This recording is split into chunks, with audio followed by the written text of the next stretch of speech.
Hello, everyone. Are you wondering which doctor to see for wheezing? Let's explore.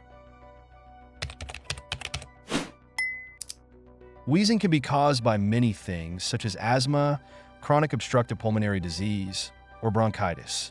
Typical symptoms include high-pitched whistling sound while breathing, coughing, and shortness of breath. Wheezing is a common problem that affects many people. For wheezing, you should see a pulmonologist. A pulmonologist specializes in lung health, including diagnosing and treating asthma, chronic obstructive pulmonary disease, and bronchitis. They can help you figure out why you're wheezing and recommend the right treatment. They can also prescribe medications to help manage the underlying condition. If you have wheezing, it's best if you visit your family doctor first.